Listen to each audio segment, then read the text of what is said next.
How's it going? Welcome to Something to Talk About. This is Kettleblack Week, episode 1, part 1. I'm the pot calling the Kettleblacks. I'm the pot. So this is my Song of Ice and Fire lore series, and I'm giving you guys something special. Instead of giving you 2 videos this week, I'm giving you 4. That's right, 4 videos this week, all about the Kettleblacks. It was really hard to decide. I was like, man, I really should cover a Kettleblack. And I'm like, why don't I just cover them all? So a couple of these guys are rather big characters, and they're probably too big for me to cover normally, like Osmond. That's going to be a long video. But I don't know. I decided to kind of break out of the mold and cover all 4. So if you've never been here before, I shoot these all in one big, long take. I talk about A Song of Ice and Fire characters that are a little lesser known, so characters that are not POV characters and characters who did not make it onto the show. And this week's going to be a little special. I'm going to cover all 4 Kettleblacks, starting with the dad, and then I'm going age down. So then I'm going older brother, second older to the youngest brother. I just needed an order. There's no reason I chose that one. I just did.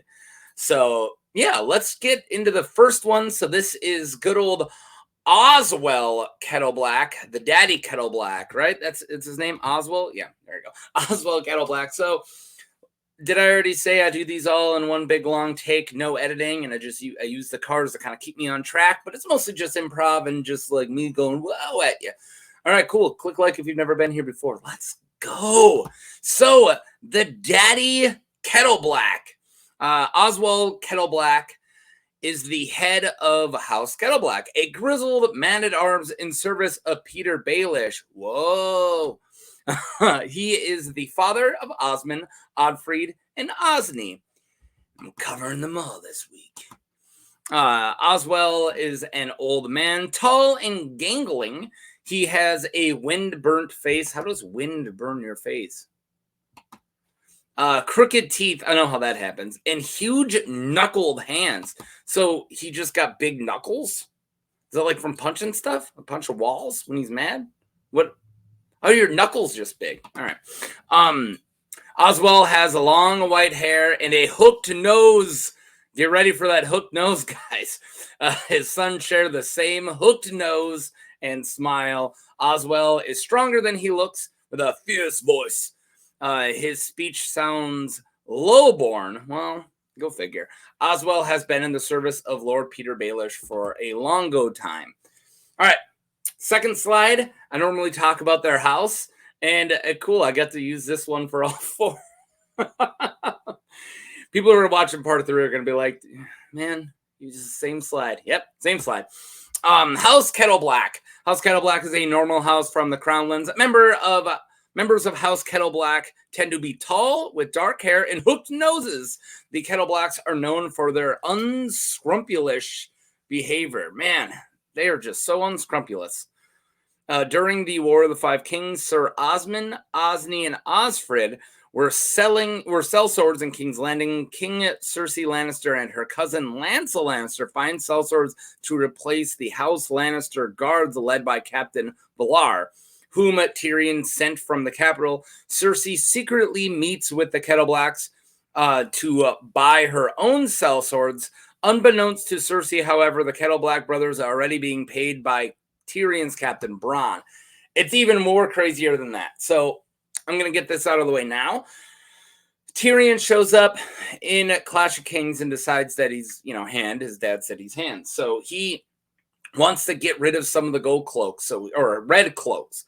I'm going to talk about red cloaks, white cloaks, and gold cloaks. Red cloaks are the Lannister cloaks, guards. So he sends the captain with some other ones back to Castle Rock, and I'm going to say King's Landing. Like, no, from King's Landing to Castle Rock. So she needs more. Meanwhile, Bronn is hiring all the sellswords around, right? And Tyrion, is paying them. And then Cersei takes them and pays them. So they're kind of working for both. And it gets even crazier than that, but I'm not going to get to that yet. I'm going to wait for the reveal, which is a slide. All right. All right. So this Kettleblack isn't around much, right? We don't see him at all. So when the rest of the Kettleblacks are Kettleblacken around King's Landing, Daddy Kettleblack isn't known. No one really talks about him. No one knows who he is. Leaving a wedding, seemingly absent compared to his 3 sons, Oswell remains unseen until King Joffrey's wedding. After King Joffrey dies at his own wedding feast, man, you got to watch out for weddings, a cowled Oswell waits for Sir Dantos and Sansa Stark on a small skiff on the Blackwater Rush. Oswell rows them to a boat called the Merling King in Blackwater. As he rows, he needs to tell the pair to remain quiet. He tells them to shut up like that whole chapter. Stop talking. Lord Petyr Balish and Sir Luther Brune. If you want me to cover Luther Brune, just ask. Just ask, guys. Just let me know. Lord Petyr Balish and Luther Brune await on the Merling King. Once Sansa and Oswell board the galley, Petyr has his men murder Dantos. Yep, that's the end of Dantos. So we don't see Daddy Kettleblack at all until he helps those two escape. And the whole time, Dantos is like, "You're Kettleblack and you're helping me for Petyr." And he's like, "Shut up, man." Sound covers over water. So as soon as they get to Merling King, it's 86 in the Dantos. All right.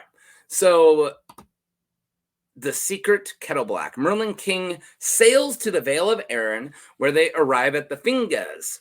Oswell and Luther row Sansa and Petyr ashore. Later in Petyr's childhood room, he is giving Sansa a lesson of how to play the Game of Thrones, right? So this is important.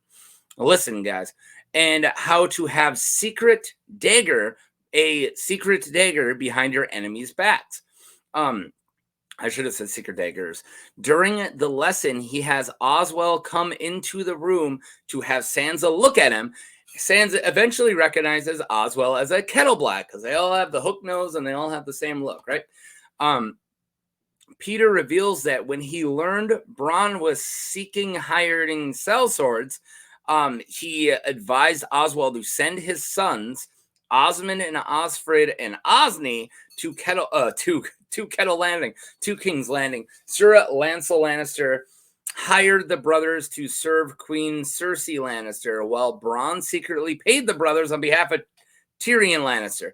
Neither Cersei or Tyrion were aware of the Kettleblack connection to Petyr. However, the secret daggers. What did I just say? Okay, so as already explained, Cersei thinks that they're working for her because she makes them be Lannister guards. They are paid for Tyrion, but they don't know that he doesn't know that their dad works for Petyr, and they went to King's Landing strictly because their dad told them to become sellswords. I'm not saying that if their dad said, "Hey, murder Cersei," they would, but they might. So these are 3 daggers. One becomes a Kingsguard member, one becomes a Gold Cloak, and the other is just like a sellsword around. They might actually have loyalty for Petyr, to Petyr, or at least to Oswell, who has loyalty towards Petyr because he's a man at arms for him. Yeah, I kind of did the reveal in the first video, but I want to start Daddy and go down Daddy Kettleblack. But yeah, so that's this whole secret dagger thing. All right, Petyr's man. When Nestor Royce arrives at the Eyrie, Petyr has Oswell escort Nestor's retinue, I love that word, to the lower hall. I'm going to use retinue whenever I can. Petyr confirms that Oswell is aware of Sansa's identity. So Oswell is so trusted by Petyr that he knows that his bastard daughter Elaine is Sansa. That's some trust, man. There's probably like 3 people who know that. At the Gates of the Moon, Petyr tells Sansa that Oswell has tales to tell from the crew of the Merling King, which has returned from Goldtown after sailing to Bravos. Okay, this guy is definitely the outlier for a lot of my Kettleblacks. A lot of the other ones are going to have extremely similar stories. This dude doesn't. He's the one, he doesn't, he's not really in King's Landing. He's not really involved in the rest. So let's go back to that last one. Tales to tell. What do I mean by tales to tell? What does Petyr mean? Well, we don't really know. So there are fan theories. I don't come up with any fan theories. I just reports them. I have a couple every once in a while. I have a couple fan theories. Like how Clayton Suggs is a secret Targaryen. Facts. All right. Tales to tell. What could be the news Oswell heard from Braavos? Daenerys and her dragons? Arya Stark in Braavos? Samwell Tarly? The Iron Bank being mad at the throne? Aegon and the Golden Company? It could be anything, really. But there are current... but these are the current Esso news, so they don't need to specifically learn anything about Essos from Braavos. But you would think, right? I mean, it's an Essos. But it would be weird. It's like, he learned something in Braavos. What did he learn? Something about what's going on here. Like, wait, what?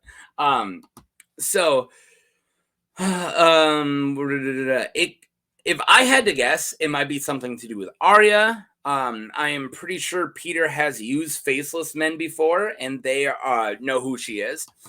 So, yeah, Petyr might not have used faceless men because it's not confirmed, but there's a pretty big theory. Go find out about this theory on your own. It's not my job to tell you guys about every theory, but there's a pretty big theory that that Jack and Hagar was actually originally hired by Petyr to make sure Ned Stark was dead. It's a crazy theory. I think I heard it from In Deep Geek. Go check out In Deep Geek's theory on that. But either way, whether that's true or not, that's crazy. But whether that's true or not, I kind of like it. But he does like straight up talk about the faceless men during a small council meeting when they're like, "Oh, we need to kill Dany," and somebody's like, "Well, what about the faceless men?" He's like, "Oh, trust me, they're spendy." It's like, "Oh, really, Petyr? Who'd you kill?" All right. So he might actually know how to use the faceless men. So maybe he actually has a connection to them, like he talks to them. But that is kind of a long shot. So I do like that one the most, but it is probably a long shot. Maybe it's the Golden Company stuff. He is going to reach out to them, maybe. Man, it could really be anything. It really could be anything. If I had to guess, it might be Arya Stark, or it's him learning about the Golden Company coming over and him like reaching out to them like, "Hey, we're friends." Or not. I don't know. That's a little fan theory that has very little to do with Oswell Kettleblack, but he is tied into it because he's got the tales to tell. Yeah, this is my first one. It's probably going to be one of my quicker ones. It was good old Oswell Kettleblack, kind of a outlier compared to his sons. He's not tied into the same plots, really, but yeah. Welcome to Kettleblack Week. We're going all week long. This is part 1. Be sure to check out part 2, 3, and 4. And also, check out my other stuff if you like it. And also, like and subscribe if you haven't. Welcome to Kettleblack Week. Whatever you do, don't trust a Kettleblack. Can't trust those hook noses.